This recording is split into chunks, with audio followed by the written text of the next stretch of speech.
Today I'm going to be revealing how you can earn 40% APR on cryptocurrency stablecoins by utilizing decentralized finance, so let's hop right in. So today I'm going to be sharing some value that our client success manager put out in our exclusive community for our DeFi Accelerator clients. So I am revealing a lot of information that I probably shouldn't reveal here today.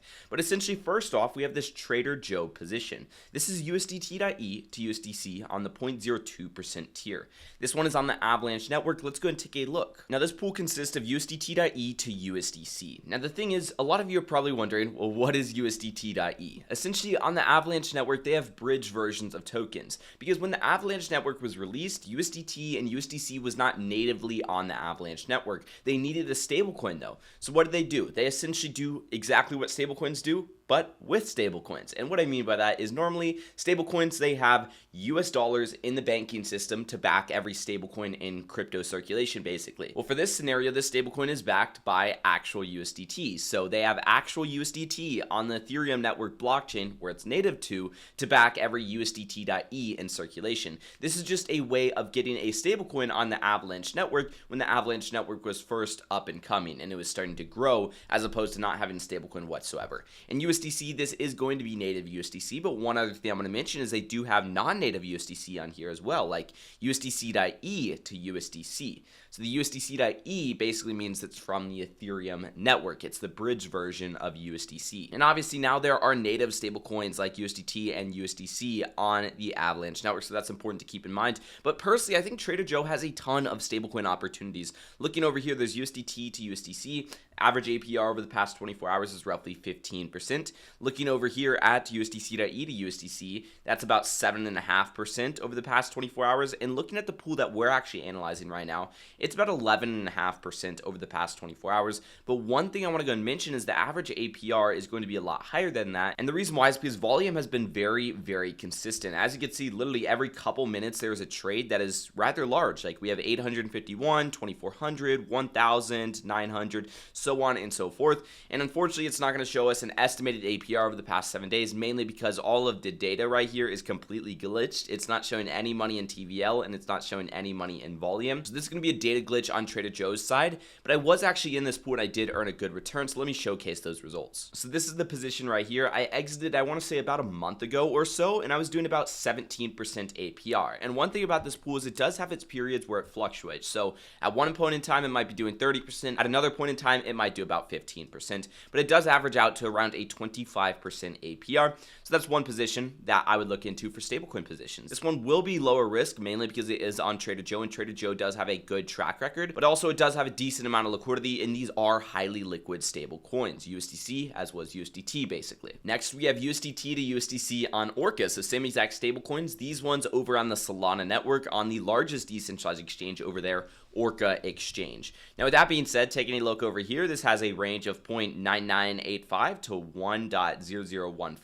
While these stablecoins are pegged to the US dollar and they are collateralized by US dollars in the bank, the market price can fluctuate, and that's why we put an actual range as opposed to just putting a value of 1 or something along those lines, mainly because they will go up and they will go down, but what keeps them in check is people actually trading these stablecoins. Because if somebody can buy it at a discount and then redeem it for $1 US in the bank, well, they're basically buying a US dollar at a discount, which is like a no-brainer. Whereas they could do the opposite if it's trading above a dollar. They could trade $1 US for USDC and essentially get 1.0015 USDC and then eventually go and redeem that for the US dollar as well. Whereas they could do the opposite if the price is trading above a dollar. They could essentially go buy a dollar for a dollar and sell it for more than a dollar basically. So pretty cool concept for keeping stablecoins in check there. The important part is they all have collateral in the banking system.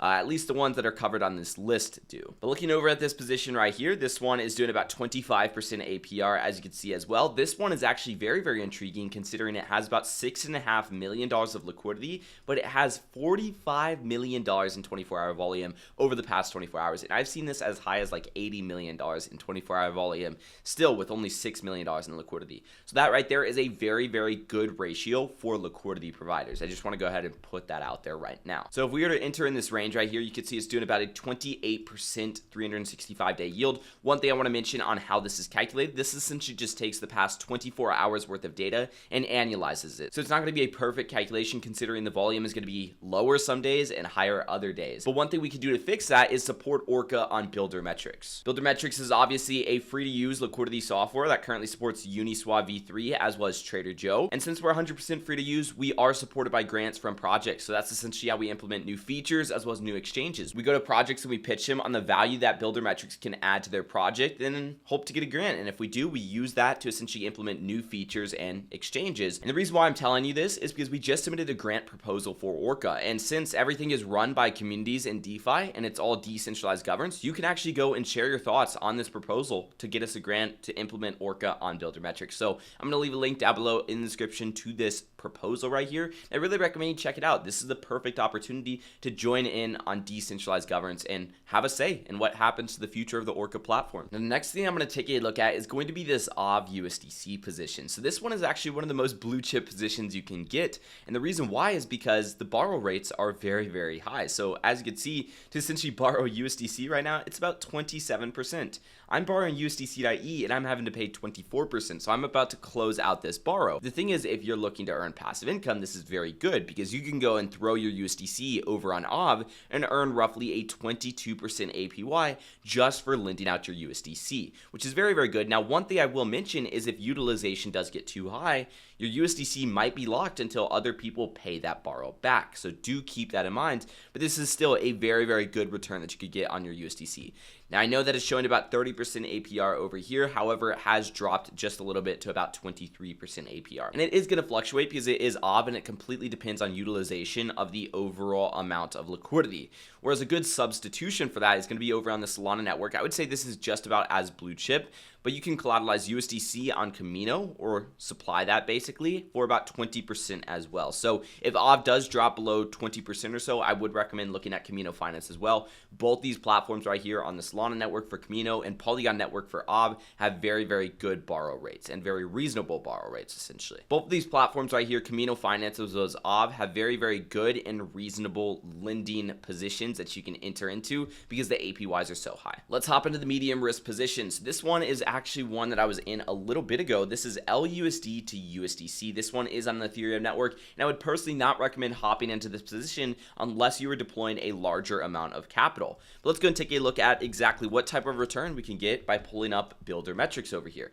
So this one is on the Ethereum network on Uniswap, as I said, so those are going to be our first two parameters, and this one is using LUSD to USDC on the 0.05% fee tier basically. We're going to go ahead and grab our range right here, which is 0.991 as the bottom price, and we'll just paste that over here as the min price.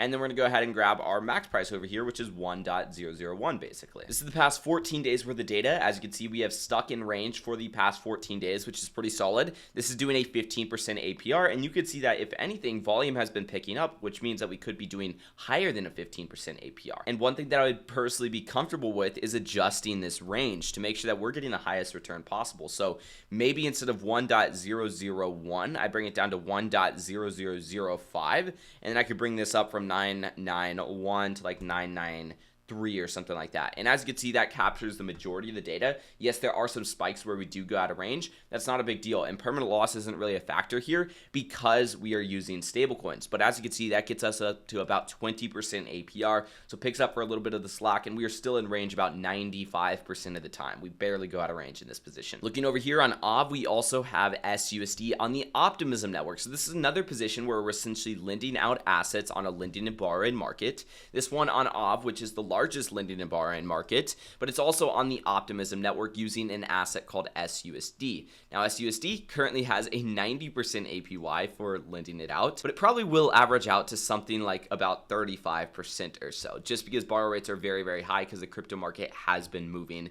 That's something to keep in mind, and some of these assets don't have super liquid markets. So if you do hop in with a large size position, then that return might get easily diluted, and you might end up essentially not getting that type of return that it's basically advertising. So that's something to keep in mind. But this one, I wouldn't allocate too much of the portfolio to. I would probably do about 10%. Same exact thing with Frax over on the Avalanche network. This one's doing about 30%. Once again, this is not a highly liquid market, so do be careful with it. Frax itself has a lot of liquidity, but the Frax market over on the Avalanche network doesn't necessarily have a huge amount of liquidity. This is showing about a like 20% APY basically. And getting over to the high risk positions, we have this Orca position, and this one's actually very, very cool. It's USDH to USDC. Now USDH is native to a platform called Hubble. Now I can't show you the platform Hubble mainly because the access is restricted in the United States, but anybody can purchase the USDH stablecoin. The basis is people can essentially collateralize assets and borrow a stablecoin, but the difference is the stablecoin is backed by the assets that they collateralize. So instead of it being backed by US dollars and people having to supply those stablecoins, they back the stablecoin by the actual assets as collateral. So if I put up ETH, Bitcoin, AVAX, whatever assets, and I borrow USDH, essentially ETH, Bitcoin, and whatever other assets I put up as collateral is collateral for this stablecoin as well. So obviously you are going to have to put up a good amount of collateral to borrow USDH because they don't want any bad debt in the platform, and they do know that cryptocurrency is volatile. But taking a look over at Orca, we can simulate this liquidity pool and determine what type of return that we can get over here on USDH. So looking at this position right here, it's in the 0.3% tier. The reason why this is doing very, very well, there's $50,000 in overall liquidity and there's $275,000 in overall 24-hour volume. Putting in the range over here, it's going to be roughly 0.96 to about 0.99. And the reason why we do a range like 0.96 is because it does fluctuate a lot more than something like USDC or USDT. And as you can see in the past 24 hours, it's showing way greater than a 1,000% 365-day yield, but it usually averages out to about 200%. One thing I want to mention, this is another position that does not have a ton of TVL potential, meaning that it currently has 50K of liquidity. If you deploy another 50K of liquidity in this pool, well, guess what? The 365-day yield is getting cut in half. So keep that in mind because there is pool dilution that could occur. And then over on Trader Joe, we have USDV to USDC. This one averaging to about 30 to 50% APR. So taking a look back at Trader Joe on the Avalanche network, once again, we could go over to pools and find USDV. Looking at USDV, you could see this is doing about a 50% APR right now on average. The reason why? Well, it's collecting money from fees, obviously, but it also has roughly 35% APR in terms of incentives. So they're actually giving out rewards to people that are providing liquidity for this position. So that's just something to keep in mind, and I think that's a very, very good aspect because it incentivizes people to provide more liquidity for USDV. USDV is a real-world asset token, so essentially it's a stablecoin that's backed by real-world assets as opposed to being backed by just other cryptocurrencies or money in the bank or something like that. Actual real-world assets. So all of these positions combined with kind of the allocations that we mentioned here average out to about a 40% overall APR that you can be getting on cryptocurrency stablecoins through decentralized finance. Now the point here today is I just want to show you that it's possible, and I want to show you different opportunities in the market, whether you deploy into these or not. And I'm not here to tell you to deploy into any of these, really. Make your own decisions, determine what's best for your investment portfolio. But if you can get about 40% APR on stablecoins that are pegged to the US dollar, imagine what you could do with your Bitcoin, your Ethereum, your other assets that are blue chip, yes, but still have market exposure and are still volatile. You can get much higher returns. Like the majority of our clients right now are earning about 100% APR overall on their portfolio, including me, and I just dropped a video on that. And one more thing I want to mention, this was actually posted in our exclusive community to people that are in our DeFi Accelerator program. Now, our DeFi Accelerator program is dedicated to helping you establish a passive income portfolio through decentralized finance. Whether it be stablecoins, whether it have market exposure, whatever it may be, we're going to help you build it out. And we do that through our 5-step copy and paste system. Now, the way people go through our system, as well as the results that they achieve and the portfolios that they build, is going to be completely different from one another. But the actual steps to establishing a passive income portfolio through DeFi are going to be the same. So if you have a large cryptocurrency portfolio or you're ready to deploy a large amount of capital into decentralized finance, I recommend you check out the link down below in the description for this page. And then if you like what you see, hit that apply now button and apply to work with us today. If you guys did enjoy, make sure to drop a like and subscribe when notifications turned on for more content like this, and I'll see you guys in the next video. Peace out.